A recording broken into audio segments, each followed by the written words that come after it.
കഴിയും?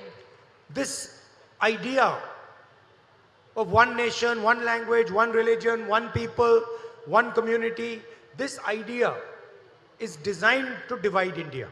ഒരു രാജ്യം, ഒരു നേതാവ്, ഒരു മതം, ഒരു സമുദായം, ഒരു ജനത എന്ന ആ ചിന്ത എന്ന് പറയുന്നത് ഈ രാജ്യത്തെ വിഭജിക്കാൻ വേണ്ടി ഉണ്ടാക്കിയിട്ടുള്ളതാണ്. India is many languages, many histories, many cultures, many religions living happily together.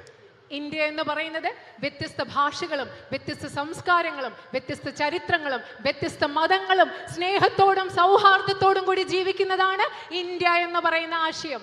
It is like a bouquet of flowers where all the flowers are different but all of them together are beautiful. ഒരു പൂച്ചെണ്ട് പോലെയാണ്, വ്യത്യസ്ത നിറത്തിലുള്ള പൂവുകൾ ചേർന്ന മനോഹരമായ ഒരു പൂച്ചെണ്ട് പോലെയാണ് India. അതിലെ പല പൂക്കളും വ്യത്യസ്തമാണ്, പക്ഷെ ഇതെല്ലാം കൂടി ചേരുമ്പോഴാണ് ആ പൂച്ചെണ്ട് മനോഹരമാകുന്നത്. അതുപോലെയാണ് ഇന്ത്യയും.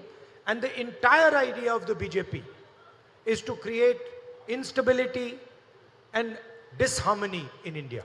ബിജെപിയുടെ പൂർണ്ണ ആശയം എന്ന് പറയുന്നത് ഈ രാജ്യത്തെ അസ്വാരസ്യവും ഈ രാജ്യത്തെ ജനങ്ങൾ തമ്മിൽ സ്വരച്ചേർച്ചയില്ലായ്മയെ ഉണ്ടാക്കുക എന്നതാണ് ബിജെപിയുടെ ഏറ്റവും പ്രധാനപ്പെട്ട ആശയം എന്ന് പറയുന്നത്. To make one Indian fight with another Indian.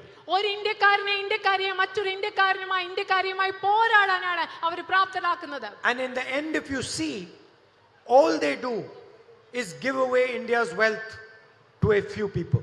നിങ്ങൾക്കറിയാമോ, അവസാനം അവർ ചെയ്യുന്നത്, ബിജെപി ചെയ്യുന്നത് മുഴുവൻ എന്താണെന്ന് വെച്ചാൽ ഈ രാജ്യത്തിന്റെ മുഴുവൻ സമ്പത്തും കുറച്ചാളുകൾക്ക് നൽകുക എന്ന് മാത്രമാണ് അവർ ചെയ്യുന്നത്.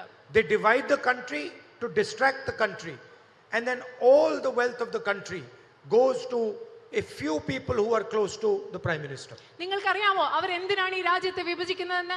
യഥാർത്ഥ പ്രശ്നങ്ങളിൽ നിന്ന് ജനങ്ങളുടെ ശ്രദ്ധ തിരിച്ചുവിട്ട് ഈ രാജ്യത്തെ സമ്പത്ത് മുഴുവൻ പ്രധാനമന്ത്രിയുടെ അടുപ്പമുള്ള കുറച്ച് വ്യവസായികൾക്ക് നൽകുന്നതിന് വേണ്ടിയാണ് അവർ ഈ രാജ്യത്തെ വിഭജിക്കാൻ ശ്രമിക്കുന്നത്.